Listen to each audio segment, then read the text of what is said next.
அனைவருக்கும் வணக்கம். அதாவது குரோசவா சொல்லுவார் ஒரு மோசமான திரைக்கதையை கொண்டு போயிட்டு நல்ல படத்த எடுக்க முடியாதுன்னு சொல்லுவாரு. இதுக்கான திரைக்கதை தான் இதோட சவாலான விஷயமா இருந்தது. அத செம்பூர் ஜெயராஜ், காமராஜ் அவர் தான் பண்ணாரு. ஒரு ஒரு திராவிட இயக்க போராளி.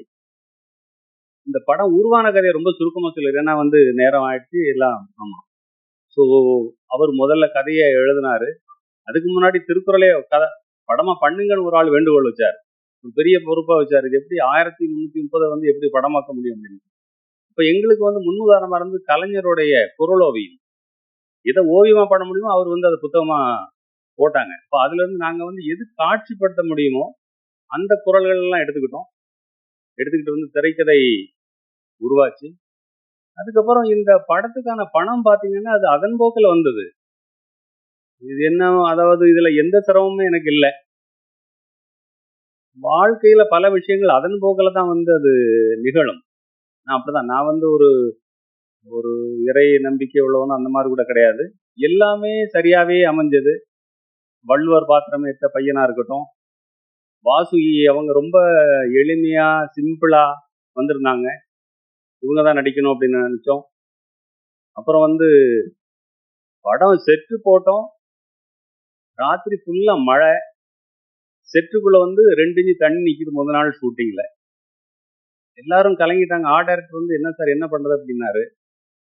நான் சொன்னேன், விவசாயி நட்டுட்டு வருவான், மழை பெஞ்சு எல்லாம் மூழ்கி போயிடும். நம்ம சினிமா எடுக்கிறோம், தண்ணியை வெளியே தள்ளிட்டு படம் ஷூட் பண்ணுவோம்னு சொல்லிட்டு ஷூட் பண்ணோம். அதெல்லாம் எங்களுக்கு இந்த அம்மா சொன்னாங்களே, இடும்பைக்கு இடும்பை, அந்த குரல் தான் ஞாபகத்துக்கு வந்தது. ஓ, அந்த மாதிரி படம் முடிஞ்சது. அப்புறம் இளையராஜா கிட்ட போனோம். அவரு படத்தை பார்த்துட்டு அவருக்கு ரொம்ப பிடிச்சிருந்தது.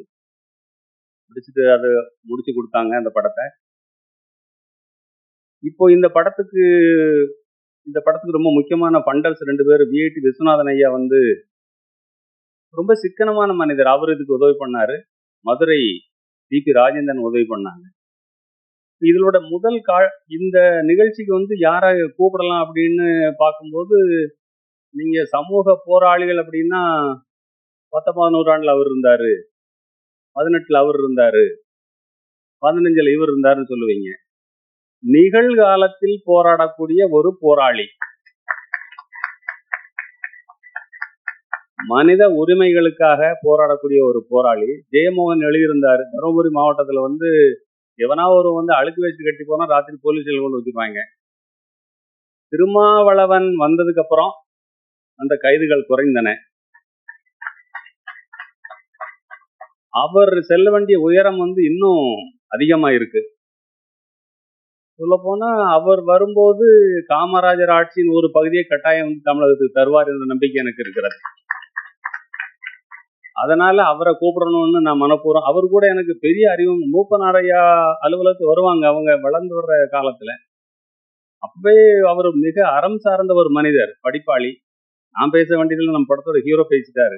அதனால எனக்கு ஒரு பாயிண்ட் தான் மிச்சம் இருந்தது. அதனால அவர் கூப்பிட்ட உடனே எந்த மறுப்பு, தயக்கம் எதுவுமே காட்டல. அவர் வந்தாங்க. வந்திருக்கிற அனைவருக்கும் எனது நன்றி. இந்த நிகழ்ச்சி தொகுத்து வழங்குற தங்கைக்கும் மிக்க நன்றி. இதுல தனலட்சுமி வாசுகியா நடிக்கிற பெண் முதல் படம் அவங்களுக்கு. வாழ்க்கையில முன்னுக்கு வரணும், இந்த துறையில ஜொலிக்கணும் அப்படின்னு அவங்க எடுத்துக்கிற முயற்சிகள் ரொம்ப ஜாஸ்தி. லொகேஷன்ல அவங்க டைம் எல்லாம் எந்த விதத்திலும் வேஸ்ட் பண்ணல. கலைச்சோழன் மட்டும் கொஞ்சம் திட்டு வாங்கினாரு, ஏன்னா அவரே ஒரு டைரக்டர். ஆமா, அதனால மற்றபடி எல்லாம் சுமூகமா நடந்தது. உங்களுக்கு எனது மனமார்ந்த நன்றி, வாழ்த்துக்கள், வணக்கம்.